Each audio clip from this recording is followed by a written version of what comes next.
Hello, Sagittarius, Sun, Moon Rising, and Venus Signs. Kamusta po kayo? Sana po ay nasa mabuti kayong kalagayan.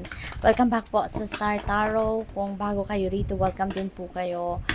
Please subscribe, like, and share po, and leave me a comment po if nag-resonate sa inyo yung mga mensahe na narinig ninyo. Thank you. Pauna mensahe po ninyo, we have 10 of Spring. Ayan, sabi dito, you're working far too hard and the stress will soon become too much. Okay? Reach out for help from others and take some time to play and enjoy life. Ayan. So, ang sipag ninyo, no, Sagittarius, napakasipag ninyo. Sobrang dami sigurong ginagawa ninyo, no, pwedeng sa bahay, no, lahat, parang siguro lahat ng household chores, lahat nandyan sa balikat ninyo, no, nakaatang, or even sa trabaho, siguro, ang daming load, no, binibigay sa inyo, baka overloaded or overload na kayo, no, sa trabaho ng task. So, kapag ka ganon, sobrang sipag ninyo at malaki yung tiwala siguro sa inyo ng manager ninyo, ng boss ninyo, kaya parang binibigay sa inyo karamihan ng trabaho, 'di ba? Kaya siguro yung stress ninyo nag-pile up na, no? Nag-pile up na yung physical stress, mental stress, pagdating sa bahay, physical na, emotional stress pa, no? So siguro mga ganon. Kaya now is the time for you, no? Kung ganon ang nararamdaman ninyo, if this message resonates with you, kung ganon ang inyong sitwasyon, it's about time na humingi na kayo ng tulong, okay? And also, huwag kayong magdalamang isip na humingi ng tulong kasi lahat tayo at some point sa buhay natin, mangangailangan tayo ng tulong. May kasabihan, di ba, na no man is an island. Kasi nga, kahit gaano kahit gaano kayo kayaman, kahit gaano kayo ka-influential, at some point, no, mangangailangan din talaga kayo ng tulong. Kaya in this case, no, kung ganito ang inyong sitwasyon, hingi na kayo ng tulong. Okay? Kailangan ninyo kasi din ng pahinga. Kailangan din ninyo ng balanse sa buhay. Hindi pwedeng lahat na lang ng oras ninyo nandiyan sa inyong trabaho, sa pag-aasikaso ng inyong pamilya. Dapat lahat ng areas of life nabibigyan ninyo ng oras, no? Lalo-lalo na ang pag-aalaga sa inyong sarili. Okay? Kaya ngayon, ano, it's about time na to ask for help. It's about time na to reach out to someone na alam ninyo makakatulong sa inyo. We have Queen of Summer. Ayan. So, this is a time of deep emotions and heightened intuition that you can trust completely. So, pinapaalala lang din sa inyo ngayon, ano, na malakas, no, ang inyong radar sa ngayon. Malakas yung inyong intuition. Time also ngayon ng deep emotions. Siguro, very emotional din ang iba sa inyo sa ngayon. Baka nagsisente, no, nag-i-emote, yung ganon. At, tsaka, sabi dito, be mindful, you don't ignore your own needs while caring for others. Katulad ng na-mention ko kanina, diba? Hingi na kayo ng tulong, no? Kung marami na kayong ginagawa at nanineglect na ninyo yung own needs ninyo. So, para mabigyan ninyo ng oras, panahon at atensyon yung sarili ninyo while you are doing your job, while you are performing your obligations, your task, 'di ba? Hingi kayo ng tulong, and at the same time, magkaroon na kayo ng oras para sa sarili ninyo. Ibigay niyo na 'yon sa sarili ninyo, okay? Hindi pwedeng puro kayo trabaho. Kailangan ninyo ng pahinga. Kailangan ninyo ng suporta ng iba, okay? So, what else? We have the moon. Importante ngayon talaga na makinig kayo sa inyong intuition.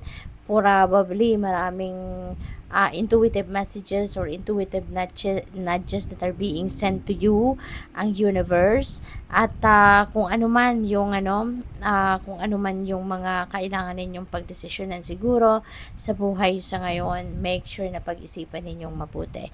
Make sure na i-re-evaluate ninyo yung inyong sarili, okay? Re-evaluate ninyo yung mga nangyayari sa buhay ninyo, ano yung mga needs ninyo, 'di ba? Make sure na ang tawag dito, na nagagawa ninyo, no, na napoprovide ninyo yon sa sarili ninyo, okay? Kaya kailangan na sa pagdedesisyon ninyo, balansehin ninyo, no, yung isip ninyo, yung logical mind, yung intuitive mind ninyo, gamitin ninyo yan, both sides of your brain, para na mas makapag-isip kayo ng mabuti, makapag-desisyon kayo ng maayos, sound, fair, 'di ba? Para din sa ibang tao na involved, no, sa kung anumang bagay ang kailangan ninyong pagdesisyonan, at higit sa lahat, kailangan ninyong isipin yung ikakabuti ninyo. Don't make a decision na mako-compromise, no, ang sarili ninyo, mako-compromise yung sarili ninyong kabutihan, 'di ba? Kasi minsan ang iba din, no, kapag nagdedesisyon, mas inuuna nila yung kapakanan ng iba. Tapos nasa huli yung sarili nila, 'di ba? Dapat yung kayo, no, yung priority sa kahit anumang bagay, dapat yung sarili muna ninyo. Okay? Kaya yun ang dapat na i-consider din ninyo sa pagdedesisyon na ito.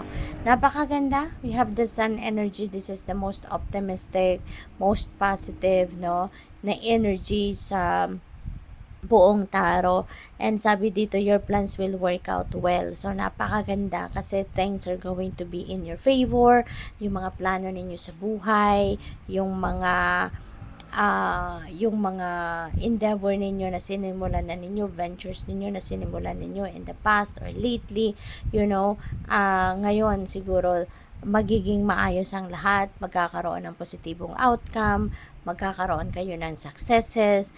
Kaya napakaganda kasi there will be financial success, material success, happiness, prosperity, abundance na pwedeng dumating sa inyo sa ngayon.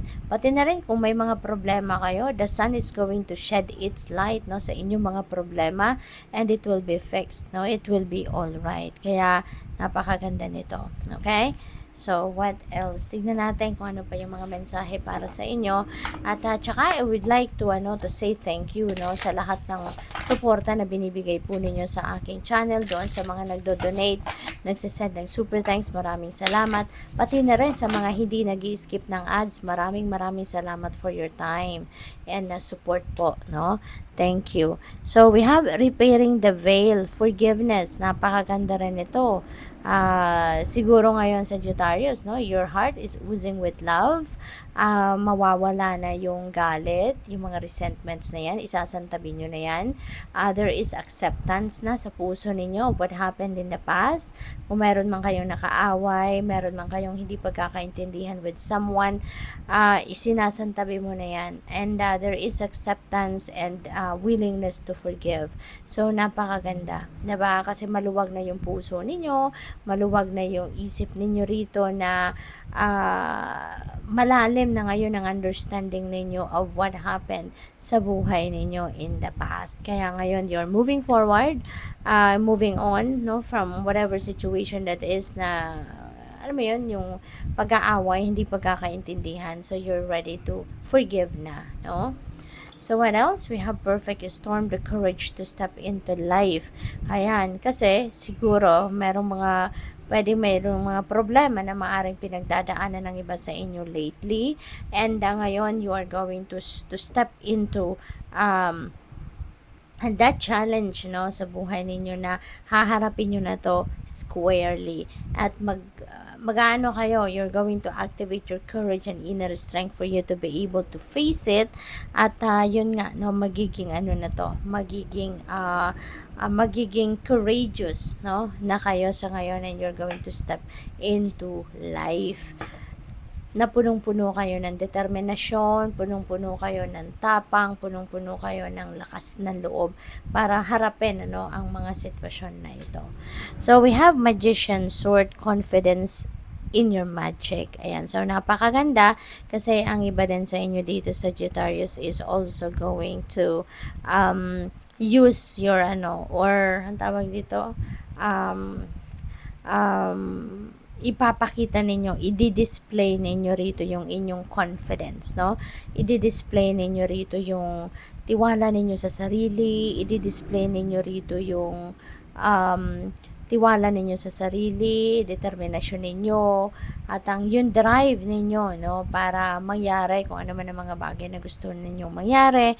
Gagamitin ninyo yung mga talents, skills, and gifts ninyo rito, i-apply ninyo sa buhay ninyo yan, lalo-lalo na doon sa mga bagay na kakaabalahan ninyo or sa mga bagay na gusto ninyong ma-achieve. You know, you are going to apply, no, everything with all your confidence, no, with all your assertiveness sa sarili ninyo para mapagtagumpayan ninyo ito. Kasi pwede rin na meron kayong mga goals or dreams sa buhay na matagal na ninyong iniisip yan, and dati siguro na panghihinaan kayo ng loob, dati siguro hindi kayo nag-step up, ano, para matupad ninyo yon. Pero ngayon, yon, gagamitin mo na ngayon yung inyong willpower, determination, drive, you know, confidence and assertiveness para magawa na ninyo mga bagay na dapat ninyong gawin para makalapit na kayo doon sa pagtupad, no, na kung ano man ang mga dreams ninyo, mga goals ninyo, something like that. So, tignan natin kung ano pa yung mensahe para sa'yo. We have new beginnings. Ayan. So, definitely, you're going to take a leap of faith dito. No? Yun ang nakikita ko. Sabi dito, take a fresh look at life. 'Di ba? So, siguro ngayon, lalabas ka na din sa comfort zone mo. Maglalakas ng loob ka talaga. Bit-bit mo yung confidence and assertiveness mo. Sa ngayon, as you head towards a new beginning. So, depende to sa inyong sitwasyon. This could be a new beginning in love, at work, pwedeng new beginning sa negosyo, it doesn't matter, no? Meron at meron kayong sisimulang bagong ganap sa buhay. We have free spirit, be your own person, okay? Be your own person, be authentic sa sarili ninyo. Maging ang tawag dito, maging totoo ka sa sarili mo, maging authentic ka sa kung ano man ang gusto ng puso mo, sa kung ano yung gusto ng uh, ng soul mo na makapagpapasaya sa sarili mo. Okay? Do it. So, good luck. Thank you for watching. Love and light. Namaste.